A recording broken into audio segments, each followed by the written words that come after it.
مسئلہ یہ ہے کسی کو پتہ نہیں ہوتا تو ہم تنقید کرتے ہیں. کم از کم اگلے کی بات سنو، اس میں اتنا وصف ہو کہ اگلے کی بات کو سن کے جائز کے پرکھ کے پھر ہم کوئی ایک فیصلہ کر سکیں. لیکن کہتے ہیں کہ میرے ابے نے یہ کام کیتا ہے، چونکہ میرے ابے کی تحقیق سی، میری تحقیق نہیں، میں اپنے ابے نے مگر نہیں چلی، اپنی عقل نہیں سوچتے، فہم نہیں سوچتے، شعور نہیں سوچتے. تو خود دیکھنا چاہیے کہ یہ ہم کوئی غلط کام نہیں کر رہے ہیں. اب ایسے ہی کہتے ختم پاک، یہ ختم خوش. اب دیکھ ختم کہتے کسے ہیں؟ کہتے ہیں نا ختم پاک. ختم آپ کو اس معاملے میں کیا لگتا ہے کہ یہ جو لفظ ختم ہے یہ کیا ہے؟ اس کا مطلب کیا ہے؟ اس کا مطلب لفظی لغوی معنی یہ ہوتا ہے کہ ختم، آخری، فنش. یہ لکڑی ادھر سے چاری ادھر ختم.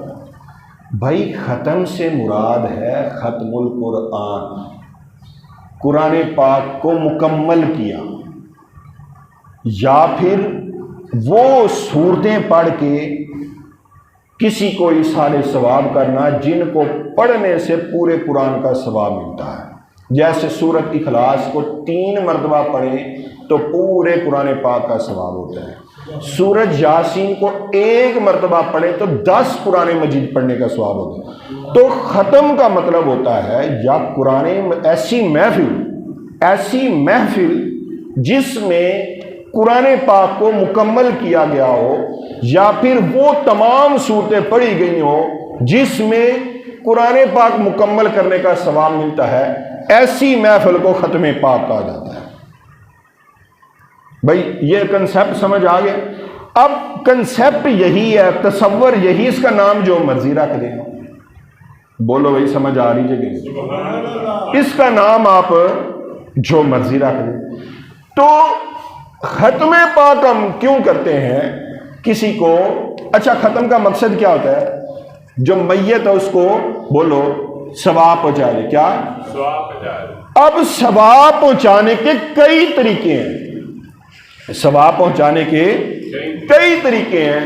ایک ہے قرآن پڑھ کے ثواب دیا جائے، ایک ہے کسی کے نام کا صدقہ کر کے ثواب دیا جائے، ایک ہے کہ تسا راہ جانے نہر تے نلکا لوا چھڑے ادھر ثواب دیتا ہے. سبحان اللہ. تو یہ اصالے ثواب کے طریقے ہیں. اصالے ثواب کا مطلب، اصال کہتے ہیں پہنچانا، ثواب پہنچانا. بھائی مغفرت کے اندر بھی تو ثواب ہی پہنچا رہے ہوتے ہیں نا، دعا کر رہے ہوتے ہیں یا اللہ اس کو بخش دے. اگر دعا مانگتے ہیں تو اصالے ثواب بھی یہ تحفہ ہے. جیسے ہم دنیا میں کسی کو تحفہ دیتے ہیں ایسے آخرت کے لیے بھی ہم تحفہ دیتے ہیں. یہ اصال ثواب جاگتے جیتے بھی کسی کو دیا جا سکتا ہے اور مرنے کے بعد بھی دیا جا سکتا ہے. آپ کہتے ہیں، سب کہتے ہیں میں نے قرآن پڑھ کے ساری مومنین کو بخش دیا.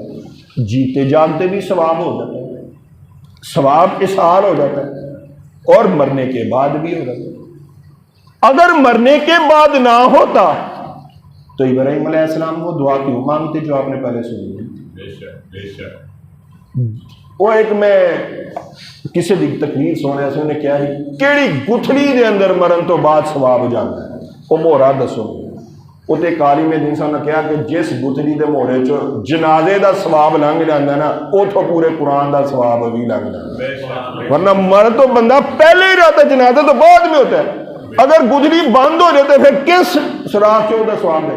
تو بھائی کبھی بھی موت نہیں آتی، موت کا ذائقہ چکھا جاتا ہے. کہتے ہیں انتقال ہو گیا، بندہ ماں دے پیٹ تو دنیا کے اندر آندا ہے. بھائی وہ پہلے بھی جیتا تھا، وہ پہلے بھی جیتا تھا، وہ اب بھی جی رہا ہے. مقصد یہ ہے کہ جہان بدلا ہے، اور ماں کے پیٹ میں آنے سے پہلے بھی وہ روح جاگتی تھی. پہلے وہ عالم ارواح میں تھی، وہاں سے وہ ماں کے پیٹ میں منتقل ہوئی، ادھر سے پھر دنیا میں منتقل ہوئی، یہاں سے قبر میں منتقل ہوگی، قبر سے پھر حشر میں جائے گی، حشر سے پھر انشاءاللہ جنت میں جائے گی. بھائی مردہ نہیں، جہان بدلتا ہے. تو بھائی یہ سارے کام اصال ہو رہے. تو بات کرنے کا مقصد یہ ہے کہ بھائی انسان کے لیے ثواب کا طریقہ کبھی بھی رکتا نہیں ہے، اور یہ کوئی فرض عبادت نہیں ہے، یہ کوئی فرض عبادت نہیں ہے کہ اس کا ایک مخصوص ٹائم ہے، جیسے حج کا ایک مخصوص ٹائم ہے، جیسے رمضان کا ایک مخصوص ٹائم ہے۔ یہ ایک نفلی عبادت ہے، یہ دعا ہے نا بیسیکلی، تو دعا آپ جس ٹائم مرضی کریں، آپ صبح کریں، آپ شام کو کریں، دن کو کریں، دوپہر کو کریں، تو یہ ایک نفلی عبادت ہے۔ تو یہ نفلی عبادت جب مرضی ہم کر سکتے ہیں، اور اس میں دعا مانگنی چاہیے۔ رب کا قرآن فرماتا ہے اجیب دعوت الداعی اذا دعان، کہ میرا پکارنے والا جب بھی مجھے پکارتا ہے میں اس کی دعا کو قبول کرتا ہوں۔